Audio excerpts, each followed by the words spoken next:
पूर्वोत्तर भारत के रहस्यमयी जंगलों के भीतर पर्वतों की गोद में एक छोटा और गरीब सा गांव बसा था। वहां के लोग बहुत सादा जीवन जीते थे।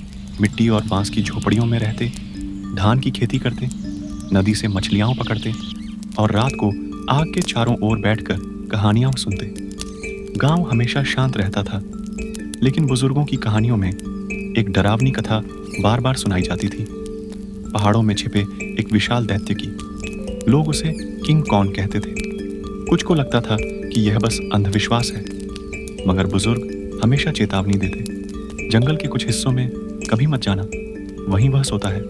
लेकिन एक तूफानी रात आसमान काला हो गया, बिजली चमकी, गरजते बादलों से पहाड़ गूंज उठे। अचानक जमीन कांपने लगी, पेड़ गिर पड़े, बांस की बाड़ें टूट गईं। धुंध से निकलकर एक विराट प्राणी सामने आया। उसकी आंखें अंगारों की तरह चमक रही थी, उसके कदमों से धरती कांप रही थी। पहली बार गांव वालों ने किंग कॉन्ग को अपनी आंखों से देखा। गांव में हाहाकार मच गया। औरतें बच्चों को सीने से लगाकर भागी। आदमी घबराकर अपनी कमजोर भालों को उठाने लगे। उसकी विशाल मुट्ठियों से झोपड़ियां चूर चूर हो गईं। आग फैलकर रात के आसमान को लाल कर गई। अराजकता के बीच एक बहादुर युवक रोंगफार आगे, उसने अपने भाले को कस कर पकड़ा और ढोल बजाकर किंग कॉन्ग का ध्यान खींचा। वह जोर से चिल्लाया, अगर हिम्मत है तो मुझसे लड़, मेरे लोगों को छोड़ दे।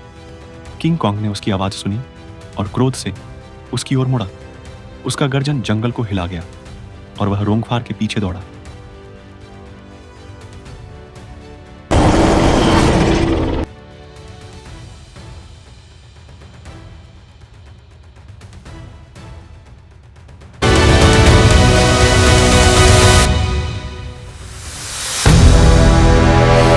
गहराइयों और घाटियों तक खींच ले गया।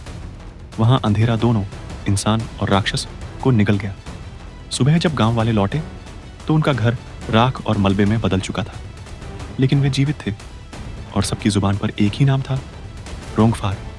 वह नायक जिसने सबकी जान बचाने के लिए अपनी जान दांव पर लगा दी। उस दिन से गांव वालों ने कसम खाई कि उसकी कहानी पीढ़ी दर पीढ़ी सुनाते रहेंगे। और इस तरह यह कथा अमर हो गई उस रात की जब किंग कॉन्ग ने गरीब गांव पर हमला किया।